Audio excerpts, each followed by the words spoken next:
رشتے اور رشتہ داریوں کی اہمیت مسلمہ ہے، مگر کچھ لوگ رشتوں کو انا کا مسئلہ بنا لیتے ہیں۔ ایسی انانیت اکثر و بیشتر بڑے حادثات کو جنم دیتی ہے، مگر انانیت کے شکار اس میں بھی اپنی بڑائی کا کوئی پہلو دریافت کر لیتے ہیں۔ وہ بڑائی ان کے لیے بڑائی ہوتی ہے، مگر دراصل وہ بہت بڑی برائی ہوتی ہے۔ ملک صاحب کی ڈائری سے منتخب کردہ رشتوں کی پیچیدگیوں کے باعث رونما ہونے والے ایک سچے واقعے کا فسانہ۔ ہمارے ارد گرد بکھرے مختلف اچھے برے لوگوں میں سے چند کا احوال۔ السلام علیکم، میرا نام ہے سعدیہ اور آپ دیکھ رہے ہیں صادق لائبریری۔ آپ کے لائک کمنٹ کرنے کا بہت شکریہ۔ اس کے ساتھ درخواست کروں گی کہ چینل پر موجود دوسرے سلسلے لازمی سے سنیے گا۔ آج کل تاوان چل رہی ہے، اس کو ضرور سنیے گا، ورنہ آپ ایک اچھا ناول، ایک اچھی کہانی مس کر جائیں گے۔ طاہر جاوید مغل صاحب کا بہت ہی شاہکار ناول ہے، جس میں آپ کو زندگی کا ہر پہلو سننے کو ملے گا۔ چلیے آئیے آغاز کرتے ہیں آج کے کیس کا، جس کا نام ہے دست نسواں۔ چوری کی رپورٹ منچن آباد کے ایک تھانے میں درج کروائی گئی تھی، تاہم تفتیشی آفیسر ASI فیروز تفتیش کرتے ہوئے میرے پاس پہنچ گیا تھا۔ وہ رات کا وقت تھا اور میں تھانے سے اٹھنے کی تیاری کر رہا تھا۔ ان دنوں میں ضلع بہاول نگر کے قصبے لالیکا سے متعلقہ تھانے میں تعینات تھا۔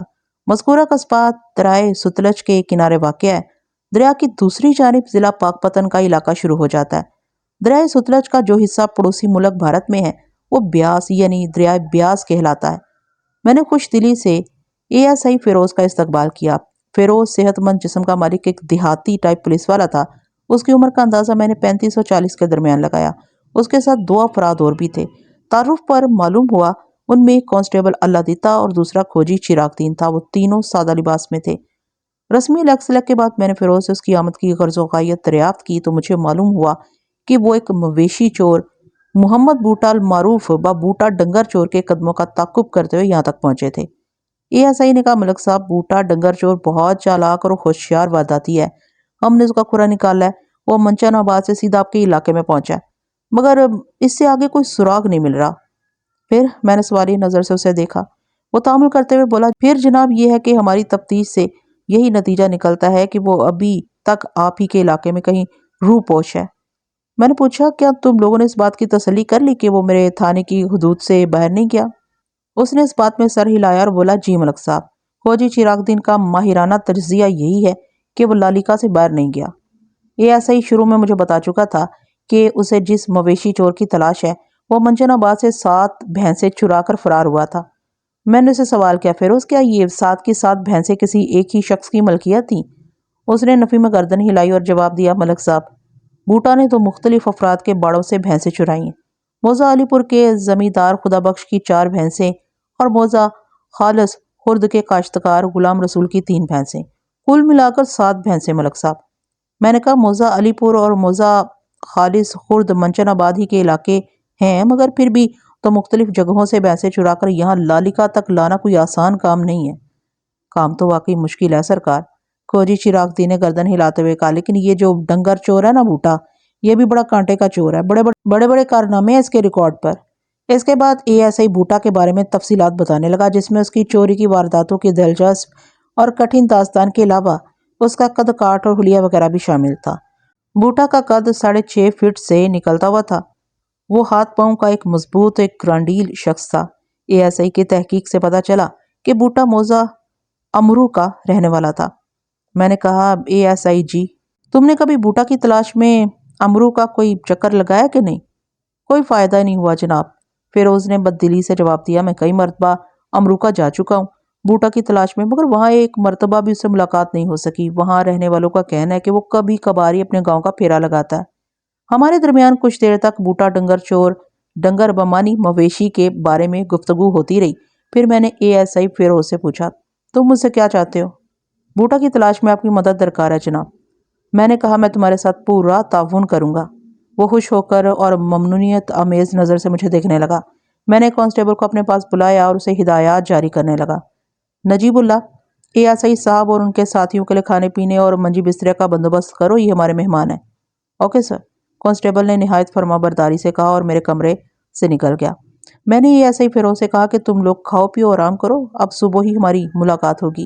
اس کے بعد میں تھانے سے ملحق اپنے سرکاری کوارٹر میں آ گیا۔ دوسری صبح میں تھانے پہنچا تو پتہ چلا کہ منچن آباد والے سرکاری مہمان رخصت ہو چکے تھے۔ مجھے اس پر سخت حیرت ہوئی اور میں نے شبینہ ڈیوٹی والے ASI کو اپنے پاس بلا لیا اور اس سلسلے میں اس سے استفسار کیا۔ ASI نے بتایا ملک صاحب وہ تینوں تو صبح ہوتے ہی نکل گئے تھے۔ میں نے فیروز سے اس قدر عجلت میں رخصت ہونے کی وجہ پوچھی تو اس نے بتایا کہ انہیں بوٹا کا ایک سراغ ملا ہے اور وہ اسی کو چھاپنے جا رہے ہیں۔ انہیں مویشی چور بوٹا کا ایسا کون سا سراغ ملا تھا کہ انہوں نے میرا بھی انتظار نہیں کیا؟ میں نے کہا کم از کم میرے تھانے پہنچنے تک تو رک جاتے۔ ASI نے بتایا ملک صاحب میں نے فیروز سے کہا تھا کہ آپ کو مطلع کر دیا جائے۔ جواب میں اس نے کہا کہ جب آپ تھانے آئے تو آپ کو بتایا جائے۔ ویسے بھی وہ واپس آنے کا کہہ کر گئے ہیں۔ وہ کہاں گئے ہیں؟ میں نے پوچھا۔ تم بوٹا کے بارے میں کسی سراغ کا ذکر کر رہے تھے۔ ASI نے اس بات میں سر ہلایا اور جواب دیا مجھے فیروز نے جو کچھ بتایا ہے اس کے مطابق کھوجی بابا چراغ دین علیل صبح اٹھنے کا عادی ہے۔ وہ حوائج ضروریہ کے لیے کھیتوں کی جانب نکل گیا تھا۔ واپس آ کر اس نے بتایا کہ بوٹا کے قدموں کے نشانات دریا کی طرف جانے والے راستے پر پائے گئے ہیں۔ یہ خبر سنتے ہی ASI فیروز اٹین شین ہو گیا۔ اس نے کانسٹیبل اللہ دیدہ کو بھی جگا دیا اور وہ تینوں ناشتہ کیے بغیر تھانے سے نکل گئے ہیں۔ جاتے ہوئے فیروز نے کہا تھا کہ اب وہ کوئی خوشخبری لے کر ہی واپس آئیں گے۔ میں نے پرسوچ انداز میں گردن ہلائی، پھر پوچھا انہیں رات میں کھانے پکانے اور آرام کرنے کے حوالے سے کسی قسم کی کوئی تکلیف تو نہیں ہوئی؟ ASI نے پروسوک انداز میں جواب دیا ہم نے پوری طرح ان کا خیال رکھا تھا ملک صاحب۔ شاباش، میں نے اس کی کارکردگی کو سراہتے ہوئے کہا۔ محکمہ جاتی مسائل سے دو چار مہمانوں کا خیال رکھنا ہماری ڈیوٹی کا حصہ ہے۔ میری دعا ہے کہ فیروز کو بوٹا کے بارے میں کوئی مفید اور حوصلہ افزا صورتحال ہی سے واسطہ پڑے، بیچارہ پہلے ہی تربدری کے بعد یہاں پہنچا تھا۔ ASI نے کہا ملک صاحب امید تو یہی ہے کہ فیروز کو کامیابی ہوگی۔ اللہ کرے ایسے ہی ہو، میں نے خلوص دل سے کہا۔ تھوڑی دیر بعد ASI میرے کمرے سے رخصت ہو گیا۔ میں روزمرہ کی مصروفیات میں مشغول ہو گیا۔ مجھے ضروری کام نپٹاتے ہوئے زیادہ دیر نہیں ہوئی تھی کہ کانسٹیبل شاہد علی نے میرے پاس آ کر بتایا ملک صاحب چاچا کرمو فوری طور پر آپ سے ملنا چاہتا ہے۔ یہ چاچا کرمو کون ہے؟ میں نے پوچھا، اور مجھ سے فوراً ملنے کی وجہ کیا ہے؟ کانسٹیبل نے میرے سوالات کا جواب دیتے ہوئے بتایا کرمو کا اصل نام تو کرم دین ہے ملک صاحب، وہ یہیں لالیکا ہی کا رہنے والا ہے۔ وہ آپ سے اس لیے ملنا چاہتا ہے کہ گزشتہ روز اس کے گھر میں چوری ہو گئی ہے۔ چوری؟ بے سختہ میرے منہ سے نکلا۔ جی ہاں، کانسٹیبل نے بتایا، چور چاچا کرمو کا جمع جتھا سب لے کر چلے گئے۔ بیچارہ بہت پریشان ہے، اس کے تو آنسو نہیں رک رہے۔ میں نے تو اسے برآمدے میں بینچ پر بٹھا رکھا ہے۔ کانسٹیبل کی وضاحت کے دوران میں میرا ذہن چور اور چوری کے الفاظ اور ان الفاظ کے مفہوم میں الجھا رہا۔ گزشتہ رات اور ابھی تھوڑی دیر پہلے تک مویشی چور بوٹا کا ذکر ہوتا رہا تھا اور اب کرمو چاچا کے گھر میں چوری کا تذکرہ ہو رہا تھا۔ اس وقت میرا دماغ بہت تیز رفتاری سے کام کر رہا تھا۔ میں نے کانسٹیبل سے کہا کہ فریادی کو اندر بھیجو۔ جی کس کو اندر بھیجوں ملک صاحب؟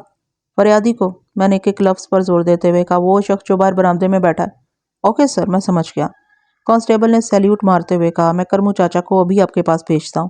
چند لمحات کے بعد کرم دین سراپا فریاد میرے سامنے موجود تھا۔ میں نے اس کی خستہ حالت کو دیکھتے ہوئے اسے کرسی پر بیٹھنے کو کہا۔ تھوڑی سی ہچکچاہٹ کے بعد وہ بیٹھ گیا۔ کرم دین عرف چاچا کرمو تہ بند اور کرتے میں ملبوس تھا، رنگت گندمی اور ہاتھ پاؤں مضبوط۔ اس کی عمر کا اندازہ میں نے 45 اور 50 کے درمیان لگایا، جو ازاں بات درست ثابت ہوا۔ وہ لگ بھگ 47 سال کا تھا۔ میں نے اس کے چہرے پر نگاہ جماتے ہوئے سوال کیا، کرم دین سنا ہے تمہارے گھر میں چوری ہو گئی ہے، کیا کچھ گیا ہے؟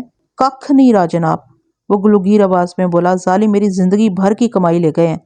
میں نے ہمدردانہ لہجے میں کہا، ذرا تفصیل سے بتاؤ۔ میرے پرخلوص انداز نے اسے حوصلہ دیا اور وہ پھٹ پڑا۔ اس نے آنسو بہاتے ہوئے مجھے اپنی بپتا سنائی، جس کے مطابق گزشتہ رات کسی وقت اس کے گھر میں چوری ہو گئی تھی۔ اسے اس اندھوناک واقعے کے بارے میں صبح ہی خبر ہوئی تھی۔ وہ منہ اندھیرے اٹھنے کا عادی تھا۔ وہ جون کا مہینہ تھا اور ان دنوں بڑی قیامت خیز گرمی پڑ رہی تھی۔ دن میں آسمان آگ برساتا تھا تو رات بھی ظرا ثانی کے تمام آلات کے ساتھ جلوہ افروز ہوتی تھی۔ حبس اس بلا کا ہوتا تھا کہ لوگوں کو مکانوں کی چھتوں پر سونا پڑتا تھا، یا پھر جن لوگوں کے سین کشادہ تھے وہ وہاں چارپائیاں بچھا لیتے تھے۔ کرم دین کے گھر کا سین بہت چھوٹا تھا، لہٰذا وہ اپنی بیوی اور بیٹی کے ساتھ مکان کی چھت پر سوتا تھا۔ صبح سے پہلے جب وہ اٹھ کر نیچے آیا تو اس نے گھر کا بیرونی دروازہ کھلا پایا۔ اس کا ماتھا ٹھنکا۔ اسے اچھی طرح یاد تھا کہ رات کو چھت پر جانے سے پہلے اس نے نہ صرف یہ کہ دروازہ بند کر کے کنڈی لگائی تھی، بلکہ باقاعدہ تالا بھی لگایا تھا۔ کھلے ہوئے دروازے کو دیکھ کر کرم دین کے ہاتھ پاؤں پھول گئے۔ وہ تشویشناک انداز میں مکان کے کمروں کی جانب پڑا۔ دو میں سے ایک کمرے کا دروازہ کھلا ہوا تھا۔ یہ بہت خاص کمرہ تھا۔ اسی کمرے میں کرم دین کی زندگی بھر کی کمائی محفوظ کی گئی تھی۔ وہ لرزتے قدموں کے ساتھ کمرے کے اندر داخل ہوا۔ طاق میں رکھے چراغ کو جلا کر اس نے کمرے کی تاریکی کو حد الامکان کم کر دیا اور بھی کمرے کے اس گوشے کو تلاشا جہاں جمع پونجی کو چھپا کر رکھا گیا تھا۔ اب وہاں کچھ بھی نہیں تھا۔ کرم دین کی متاع حیات چور لے کر جا چکے تھے۔ میں نے اس کے بیان کے وقفے میں پوچھا، کرم دین تمہارا جو نقصان ہوا ہے اس کے بارے میں بتاؤ گے؟ ضرور بتاؤں گا سرکار، وہ رندھی ہوئی آواز میں بولا۔ میرا سب کچھ ایک جستی ٹرنک میں محفوظ کیا گیا تھا۔ میں نے خود محفوظ کیا تھا۔ وہ میری زندگی بھر کی کمائی تھی جو میں نے خاص مقصد کے تحت محفوظ کی تھی۔ پھر اس نے اپنے خاص مقصد کی وضاحت کرتے ہوئے بتایا کہ وہ اپنی اکلوتی بیٹی نگہت پروین عرف نگو کی شادی بڑی شان اور دھوم دھام سے کرنا چاہتا تھا۔ وہ اپنی بچت سے رفتہ رفتہ نگو کا جہیز جمع کر رہا تھا اور تمام چیزیں اس نے جستی ٹرنک میں رکھی ہوئی تھیں۔ میں نے پوچھا، کرم دین، نگو کے جہیز کے لیے تم نے جو سامان جمع کیا تھا اس کی تفصیل کیا ہے؟ کرم دین نے جواب دیا، تھانے دار صاحب، میں نے تاج یعنی جہیز کے سلسلے میں صرف قیمتی چیزیں ہی خریدی تھیں جو ٹرنک میں بآسانی رکھی جا سکتی تھی۔ فرنیچر اور دیگر بڑے سامان کے لیے میں نے نقد رقم محفوظ کر لی تھی۔ یہ تمام چیزیں میں شادی سے چند روز قبل خریدنا چاہتا تھا۔ تم نے میرے سوال کا جواب نہیں دیا کرم دین، میں نے کہا۔ میں اسی طرف آ رہا ہوں سرکار، وہ افسوسناک انداز میں گردن ہلاتے ہوئے بولا۔ جستی ٹرنک میں 15 تولے کے طلائی زیورات تھے۔ اس کے علاوہ 20 جوڑے کپڑوں کے تھے جن میں 10 جوڑے ریشمی اور کامدار تھے، جبکہ باقی 10 جوڑے سادہ ریشمی عمدہ قسم کے کپڑے اسے تیار کیے گئے تھے۔ علاوہ ازیں نقدی بھی اسی ٹرنک میں کپڑوں کی تہ میں رکھی گئی تھی۔ نقد رقم کتنی تھی؟ میں نے پوچھا۔ کرم دین نے جواب دیا، پورے 5,000 روپے تھے سرکار۔ میں چونکا۔ اس زمانے میں 5,000 روپے اچھی خاصی رقم تھی۔ پھر 15 تولے سونے کے زیورات کی بھی بڑی اہمیت تھی، اس پر 20 جوڑے قیمتی کپڑوں کے۔ یہ تو ایک شاندار شادی کی تیاری نظر آتی تھی۔ واضح رہے کہ وہ بہت سستا زمانہ تھا۔ اس وقت سونے کا بھاؤ لگ بھگ 80 یا 90 روپے تولا تھا۔ 5 روپے کی نہایت اعلیٰ کوالٹی کی 1 من گندم مل جاتی تھی۔ اسی تناظر میں نے کرم دین سے سوال کیا، کرم دین تمہارا ذریعہ معاش کیا ہے؟ اس نے بتایا، میں ایک چھوٹا مزارہ ہوں تھانے دار صاحب۔ مزارہ تابعہ مرضی مالک؟ میں نے سوالیہ نظر سے اسے دیکھا۔ وہ نفی میں گردن ہلاتے ہوئے بولا، نہیں سرکار، میں مزارہ خود کاشت قسم کا زمیندار ہوں۔ اللہ کا شکر ہے، اس نے روزگار، عزت اور صحت دے رکھی ہے۔ کاشتکار ہوں، کاشتکاری کرتا ہوں، اللہ اللہ خیر سے اللہ۔ واہ، وہ بھی کیا زمانہ تھا! ان پڑھ لوگ بھی محاورے اور بولی ٹھولی سے بخوبی آگاہ تھے۔ کرم دین نے کسی مدرسے کا منہ تک نہیں دیکھا تھا، مگر اس نے میرے مبنی بر محاورہ سوال کا جواب بھی بمحاورہ ہی دیا تھا۔ اب تو وہ دور خواب و خیال ہو کر رہ گیا۔ میں نے پوچھا، کرم دین، جب تم نے دیکھا کہ کمرے سے جستی ٹرنک غائب ہے تو پھر تم نے کیا کیا؟ میرا تو جناب دماغ ہی گھوم گیا تھا، وہ بولا۔ گویا میرے دوستانہ اور ہمدردانہ رویے نے اسے خاصا حوصلہ بخش دیا تھا۔ وہ بات کو آگے بڑھاتے ہوئے بولا، تھانے دار صاحب، میں بھاگم بھاگ چھت پر گیا اور جھنجھوڑ کر اپنی گھر والی کو جگا دیا۔ زینت ہڑبڑا کر اٹھ بیٹھی۔ میں نے جب اسے صورتحال سے آگاہ کیا تو وہ فوراً دوپٹہ سنبھالتے ہوئے میرے ساتھ نیچے آئی۔ پھر جب اس نے کمرے میں جستی ٹرنک کو غیر موجود پایا تو ہائے ہائے کرنے لگی۔ وہ چوروں کو کوس رہی تھی۔ اسی شور و غل سے نگو کی آنکھ بھی کھل گئی اور تھوڑی دیر بعد وہ بھی ہمارے پاس پہنچ چکی تھی۔ پھر کیا ہوا؟ میں نے سوال کیا۔ کرم دین تھوک نگلتے ہوئے بولا، ہونا کیا تھا جی، ہمارے شور شرابے سے آلے دوالے کے لوگ بھی ہماری جانب متوجہ ہو گئے۔ اس وقت سفیدہ شہر نمودار ہو رہا تھا۔ دیکھتے ہی دیکھتے میرا گھر لوگوں سے بھر گیا۔ پھر چوروں اور ٹرنک کے بارے میں باتیں ہونے لگی اور اب میں آپ کے پاس بیٹھا ہوں۔ کرم دین کی تفصیل اختتام پذیر ہوئی تو میں نے پوچھا، تمہارا جو جستی ٹرنک چوری ہوا ہے اس میں کوئی تالا وغیرہ بھی لگا ہوا تھا؟ جی سرکار، بہت مضبوط تالا لگایا تھا میں نے۔ میں نے سوال کیا، کیا تمہیں کچھ اندازہ ہے کہ چوری کس نے کی ہوگی؟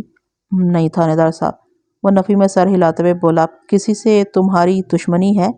اب میں نے تو ہمیشہ لوگوں کو دوست بنانے کی کوشش کی ہے۔ میں نے پوچھا، یہ بات تمہارے علاوہ اور کون جانتا تھا کہ جستی ٹرنک میں تم نے قیمتی سامان اور طلائی زیورات وغیرہ رکھ چھوڑے تھے؟ اس نے جواب دیا، یہ بات صرف 3 افراد کو معلوم تھی۔ پھر اس نے وضاحت کی، یعنی میں، میری گھر والی اور نگو، ہم تینوں کے علاوہ کوئی نہیں جانتا تھا کہ میں نے نگو کی شادی کے سلسلے میں کیا کچھ جمع کر رکھا تھا۔ کیا تمہیں یقین ہے کہ تمہاری بیوی یا بیٹی نے کسی شخص سے جستی ٹرنک کے بارے میں کچھ نہیں کہا ہوگا؟ میں نے کوریدنے والے انداز میں کہا۔ وہ مضبوط لہجے میں بولا، میں نے انہیں اس معاملے میں سختی سے زبان بند رکھنے کی تاکید کر رکھی تھی اور مجھے امید ہے انہوں نے میری تاکید کو ذہن میں رکھا تھا۔ ویسے میں نے اپنی تسلی کے لیے زینت اور نگو سے یہ سوال آج صبح ہی کیا تھا۔ ان دونوں کا ایک ہی بیان ہے، انہوں نے اس سلسلے میں اپنی زبان بند ہی رکھی تھی۔ میں نے مزید چند سوالات کے بعد کرم دین کو باہر بیٹھنے کی ہدایت کرتے ہوئے کہا، میں ابھی تمہارے ساتھ چلتا ہوں، وقوع کا جائزہ لینا بہت ضروری ہے، باقی کارروائی اس کے بعد ہوگی۔ وہ مطمئن انداز میں میرے کمرے سے نکل گیا۔ میں نے ایک کانسٹیبل کو بھیج کر ASI کامی شاہ کو اپنے پاس بلا لیا۔ کامران محمود عرف کامی شاہ نہایت فرض شناس اور ذمہ دار پولیس اہلکار تھا۔ اس کے والد بڑے شاہ صاحب برٹش پولیس میں تھے۔ پاکستان کے قیام کے بعد وہ پاک پولیس میں آ گئے۔ اب بڑے شاہ صاحب ریٹائرڈ ہو چکے تھے۔ کامی شاہ کا تعلق منڈی صادق گنج کے علاقے موزہ بدھانی والا سے تھا۔ کامی شاہ چند لمحات کے بعد میرے پاس موجود تھا۔ میرے تھانے میں سب سے زیادہ فعال اور جرأت مند نوجوان افراد میں کامی شاہ کا پہلا نمبر تھا۔ میں نے مختصراً کامی شاہ کو کرم دین کے گھر ہونے والی چوری کی واردات سے آگاہ کیا، پھر کہا ہمیں فوراً موقع واردات پر پہنچنا ہے۔ ٹھیک ہے ملک صاحب، وہ پرجوش انداز میں بولا، میں 10-15 منٹ میں روانگی کی تیاری کر لیتا ہوں۔ جب تک کامی شاہ واپس آتا میں نے اپنے سامنے میز پر پھیلے ہوئے کاغذات کو متعلقہ جگہوں پر رکھا، پھر ہم کرم دین کے ہمراہ اس کے گھر کی طرف چل دیے۔ کرم دین عرف کرموں کا گھر ایک عام سا مکان تھا۔ پیچھے 2 کمرے تھے، کمروں کا ایک ایک دروازہ صحن میں کھلتا تھا، جبکہ دونوں کمروں کی درمیانی دیوار میں بھی ایک دروازہ موجود تھا۔ صحن بہت مختصر تھا، جس کے کونے میں رسوئی نما باورچی خانہ بھی بنا ہوا تھا۔ باورچی خانے کے دروازے کے باہر چھوٹا سا کھرا بنایا گیا تھا، جہاں برتن وغیرہ دھوئے جاتے تھے یا پھر کپڑوں کی دھلائی ہوتی ہوگی۔ میں نے کرم دین کی معیت میں اس کمرے کا تفصیلی جائزہ لیا جس کے اندر جستی ٹرنک رکھا گیا تھا۔ کرم دین نے اس جگہ کی نشاندہی بھی کی جہاں مذکورہ ٹرنک پڑا ہوا تھا۔ کرم دین کی زبانی معلوم ہوا کہ جس کمرے میں ٹرنک موجود تھا اس کا بیرونی دروازہ ہمیشہ بند رکھا جاتا تھا۔ اس کمرے میں آمد و شد کے لیے وسطی دیوار میں موجود دروازہ استعمال کیا جاتا تھا۔ کمرے کی حالت سے پتہ چلتا تھا کہ چور کو جستی ٹرنک تلاش کرنے میں کسی قسم کی دقت کا سامنا نہیں کرنا پڑا تھا۔ کمرے میں موجود ہر شے اپنی مناسب جگہ پر رکھی نظر آ رہی تھی۔ اس سے ایک بات واضح ہو کر سامنے آ رہی تھی کہ چور جو کوئی بھی تھا یا تھے، وہ اس قیمتی ٹرنک کی وہاں موجودگی اور مقام سے پوری طرح آگاہ تھا، ورنہ چوری کی وارداتوں میں جائے وقوع اپرہاسی افراتفری اور اکھاڑ پچھاڑ دیکھنے میں آتی ہے۔ جائے واردات کا تفصیلی نقشہ تیار کرنے کے بعد میں وہاں موجود لوگوں سے سوال جواب کرنے لگا۔ کافی کوشش کے بعد بھی کوئی ایسی بات یا اشارہ سامنے نہیں آیا جس سے چور یا چوروں کے بارے میں کسی قسم کی رہنمائی حاصل ہوتی۔ پوچھ تاچھ کے سلسلے میں نے کرم دین کی بیوی اور بیٹی سے بھی مختلف سوالات کیے۔ انہوں نے بھی اس سلسلے میں اپنی لا علمی کا اظہار کیا۔ کرم دین کی بیوی زینت بی بی نے سینہ کو بھی کرتے ہوئے کہا، تھانے دار صاحب ہم تو کسی کو منہ دکھانے کے قابل نہیں رہے۔ 10 دن بعد نگو کی برات آنے والی ہے، اس کے داج کا سارا سامان تو چور لے گئے، اب یہ شادی کیسے ہوگی؟ سب ٹھیک ہو جائے گا بھلیے لوکے، کرم دین نے اپنی بیوی کو تسلی دیتے ہوئے کہا، اللہ کوئی نہ کوئی راہ نکال ہی دے گا۔ وہ ہاتھ نچاتے ہوئے عجیب سے لہجے میں بولی، اللہ تو کوئی نہ کوئی راہ نکال ہی دے گا، مگر وہ تمہارا بھائی۔ اتنا کہہ کر زینت نے معنی خیز نظر سے شوہر کو دیکھا اور بولی، فضل دین بغیر داج کے میری نگو کی ڈولی لے کر نہیں جائے گا، تم بدگمانی کی باتیں نہ کرو۔ کرم دین نے کمزور سا احتجاج کرتے ہوئے کہا، فضل دین میرا بڑا بھائی ہے، وہ میری مجبوری کو سمجھنے کی کوشش کرے گا۔ ہاں مجبوری؟ وہ منہ بگاڑ کر بولی، اگر فضل دین کو ہماری مجبوری کا احساس ہوتا تو 15 تولے کی شرط ہی کیوں لگاتا؟ کیا نگو اس کی بھتیجی نہیں ہے؟ کرم دین نے معتدل لہجے میں کہا، میں پھر بھی یہی کہوں گا کہ تم فضل دین کے بارے میں کسی غلط فہمی کا شکار ہو رہی ہو، بلکہ یہ تمہاری حسیدانہ سوچ ہے۔ میں کیوں حسد کروں گی کسی سے؟ یہ بات تم اچھی طرح جانتی ہو، وہ معنی خیز لہجے میں بولی۔ میں جو کچھ بھی جانتی ہوں اس میں حسد کی کوئی گنجائش نہیں نکلتی۔ زینت نے شوہر کو گھور کر دیکھا اور بولی، تم خواہ مجھ پر الزام لگا رہے ہو۔ کرم دین نے کہا، اس میں الزام لگانے والی کیا بات ہے؟ میں نے تمہارے بھانجے کا رشتہ رد کر کے اپنے بھتیجے سے نگو کی شادی کرنے کا فیصلہ کیا ہے، یعنی تمہاری بہن کی بنسبت اپنے بھائی کے بیٹے کو ترجیح دی ہے۔ تمہاری حسد کی وجہ سمجھ میں آتی ہے۔ ایک لمحے کے توقف کے بعد اس نے اضافہ کیا، نگو کا نصیب جہاں لکھا تھا وہاں اس کی بات پکی ہو گئی، تم جلنا کڑنا چھوڑ دو۔ میری جلتی ہے جوتی، وہ پاؤں پٹکتے ہوئے بولی، اور یہ جو تم نے نصیب کی بات کی ہے نا، تو تم منہ دھو رکھو۔ تم نے اپنے بھتیجے سے نگو کی جو بات پکی کی تھی، مجھے تو اب وہ سارا معاملہ ہی خطرے میں نظر آ رہا ہے۔ فضل دین ایک لالچی انسان ہے، میں اس کی فطرت سے اچھی طرح واقف ہوں۔ کرم دین نے بیوی کو آنکھیں دکھاتے ہوئے کہا، تم حد سے بڑھ رہی ہو، میرے بھائی کو یوں برا بھلا کہنے کا تمہیں کوئی حق نہیں ہے۔ اس سے پہلے کہ وہ دونوں آپس میں تلخ و ترش بحث و تکرار شروع کر دیتے، میں نے بیچ بچاؤ کرا دیا۔ تاہم ان کی گفتگو سے مجھے جو معلومات حاصل ہوئیں اس کی تفصیل کچھ یوں ہے۔ کرم دین کی بیوی زینت بی بی اپنی بیٹی نگو کی شادی اپنے بھانجے نادر علی سے کرنا چاہتی تھی، مگر اس رشتے کے لیے کرم دین بالکل تیار نہیں تھا۔ وہ اپنے بھتیجے قادر بخش سے نگو کو بیانا چاہتا تھا۔ میاں بیوی کی رسا کشی میں جیت میاں یعنی کرم دین کی ہوئی تھی اور نگو کی شادی قادر بخش سے ہونا قرار پائی تھی۔ اس سلسلے میں کرم دین کے بڑے بھائی فضل دین نے 15 تولے سونے کے زیورات کی شرط بھی لگائی تھی، جو کرم دین نے کسی نہ کسی طرح پوری کر دی تھی۔ تاہم اس شادی میں صرف 10 دن باقی تھے کہ کرم دین کے گھر میں چوری ہو گئی تھی۔ مجھے یہ بھی معلوم ہو گیا تھا کہ نگو کا تایا فضل دین فورٹ عباس کے علاقے